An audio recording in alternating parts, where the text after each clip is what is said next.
So I'd like to begin with a well-known saying that I'm sure you've all heard before, and it goes like this.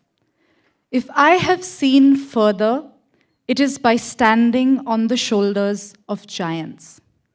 Now, this quote is often attributed to Sir Isaac Newton, but this idea of building on the work of great historic personalities dates all the way back to the 12th century. So it's been doing the rounds for many years, for thousands of years actually, and now it's everywhere. There are half a dozen books with titles containing the phrase. Most famous amongst them is a book by the well-known scientist Stephen Hawking. But even lesser mortals, such as politicians, actors, and business people have used some version of this phrase. Finally, and quite remarkably, it's also used to advertise a range of luxury products, such as cars and watches. Now, there's a reason this quote has universal appeal. If you look at all human progress, you will see that change is incremental and cumulative. Every transformational idea is preceded by many ripples of revolution. But I have a big problem with this quote. While it acknowledges and celebrates the contribution of giants, it completely overlooks the ordinary shoulders of ordinary people. People like you and people like me. It ignores the thousands of silent revolutions that were launched from the shoulders of people who didn't end up in history books. The nameless and faceless people who dared to tell their story and challenge the status quo. The people who allowed these giants to climb up their knees and shoulders and elbows to finally become the giants they will one day become. So today, I'm going to tell you some stories of ordinary people who did something extraordinary and in their own right turned the page. My good friend Onaiza Jabu and I started a project called DARK 2 years ago. DARK means mail or post. So we started DARK to look for some of these stories. Stories that are lost or forgotten, stories that remain untold or untranslated, but stories that are important, and stories that have shaped our lives in many known and unknown ways. So, to tell you the first story, I have to take you to a land far away. A land, in fact, so far away that it's not even real. It's a fantasy called Ladyland. This land is run entirely by women for women. So naturally, it's free of wars and crime and poverty. Here, women are scientists, politicians, farmers, gardeners, teachers, and overall just badass working professionals. They're also quite resourceful. They use renewable energy for power, and they've devised a very futuristic transport system that only has flying taxis. So they don't sit around and waste all their productive hours in traffic like we do. Everywhere you look, you see women using their hard work, their intelligence, and their creativity to make their world better, safer, and more beautiful. But you may have already started to think, where are all the men? Well, naturally, they're in the zenanas, or as they like to call them in Ladyland, in the mardanas. Here, men observe parda, they look after babies, and they cook for the women. Are they happy doing this, you might ask? Well, yes, of course. They have been doing this for so long now that they've forgotten what it's like to be free. Obviously, this is a piece of fiction. It's actually a short story called Sultana's Dream. But take a few minutes, okay? Think about the person who wrote this story. What do they look like? How do they dress? What is their profession? Okay, are you ready to see a photograph of the person who wrote the story? This is the woman who wrote the story. Does your mental image look anything like this picture? So this is Begum Rokeya Shekhawat Hussain in the early 1900s. And Begum Rokeya was a simple housewife in a Bengali Muslim household who never even went to school. But Begum Rokeya was lucky. Her brother taught her to read and write, and after marriage, her husband recognized that she had a gift, so he encouraged her writing. And one day he went out of town and she wrote this story in his absence to show him how much her writing had improved. What she didn't realize then was that this would become the first feminist science fiction writing in the entire subcontinent. Begum Rokeya's choices may have been limited, but her imagination certainly was not. In a simple reversal of gender roles, she perhaps gave birth to her own ideas of feminism. Shortly after she wrote the story, she set up a school, the first school for Bengali Muslim girls in Calcutta. As you can imagine, at that time, it was extremely challenging. It is said that she went from house to house begging the parents to send their girls to this school. Later, she set up the Muslim Women's Association, an organization for the promotion of women's education and employment.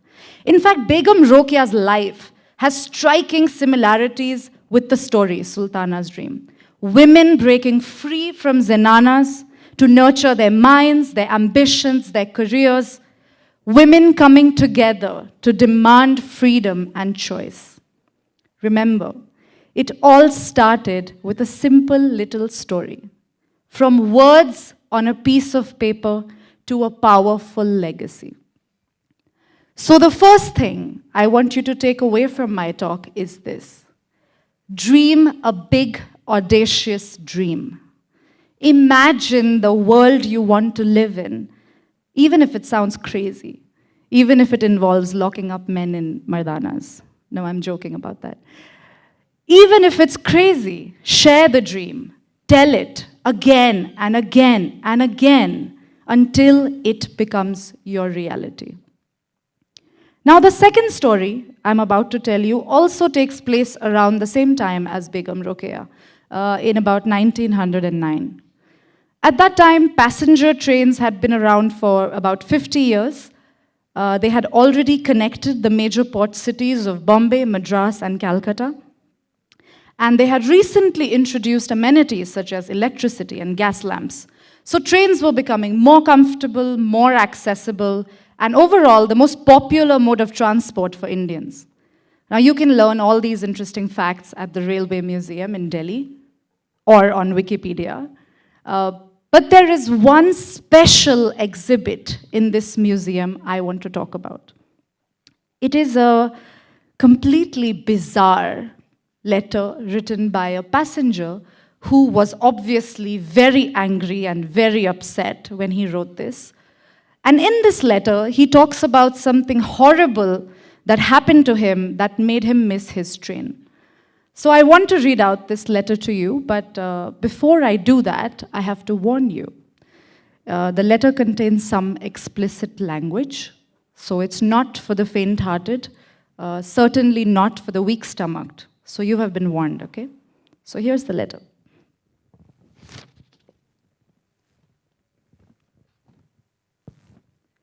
Dear Sir, I am arrived by passenger train Ahmedpur station and my belly is too much swelling with jackfruit. I am therefore went to privy, which is toilet. Just I doing the nuisance that guard making whistle blow for train to go off. And I'm running with lota in one hand and dhoti in the next when I am fall over and expose all my shocking to man and female women on platform. I am got leaved at Ahmedpur station. This too much bad. If passenger go to make dung, I love that, go to make dung, that damn guard not wait train 5 minutes for him. I am therefore pray your honor to make a big fine on that guard for public sake. Otherwise, I am making big report to papers. Yours faithfully servant, Okhil Sen.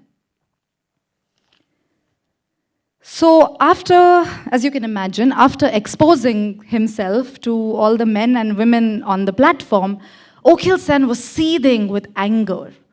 So what did he do with all this rage and all this humiliation? He wrote a letter to the railway office telling them the story of this grave injustice that had been done to him. At this point, you may be amused, or you may be horrified, or you may be just really uncomfortable. But what if I tell you that this innocent little letter launched an investigation by the British Raj?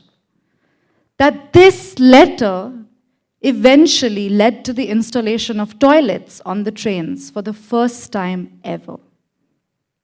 Can you imagine what it would be like to take a long train journey and not be able to use the toilet?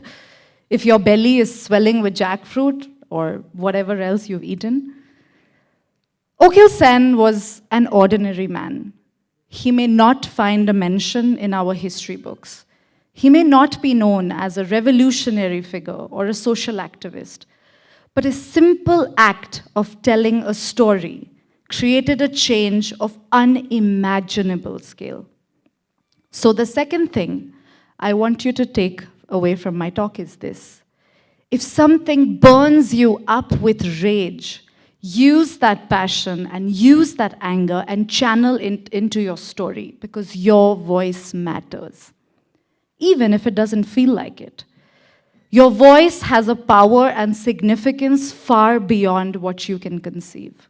So don't play small. Speak up and speak loudly. Sometimes you will affect a deeply personal change, like Begum Rokeya. At other times, you will change an entire country, like Okhil Sen. But you will never know its power until you tell your story. Now, it's one thing for me to come here and tell you these stories, and quite another for me to take my own advice. When Onaiza and I were asked to do this talk, our first reaction was, we can't do this. We don't have anything interesting to say, and why would anyone care to listen to us? We are not giants, and our shoulders don't offer any new or interesting views. So we shrank back, ready to be ordinary people in our ordinary world. But then, we reread Begum Rokea's story and Okhil Sen's letter. And we remembered all the other stories that we have shared with our readers through Dark. We remembered all the mails and messages we've gotten from them telling us how these stories have inspired them and empowered them. And we reminded ourselves that ordinary stories have extraordinary power, so they must be told. That we may not be giants ourselves, but we could pull up someone else who could be. That we could allow giants to climb up our knees and elbows and shoulders to finally become the giants they will one day become. Thank you.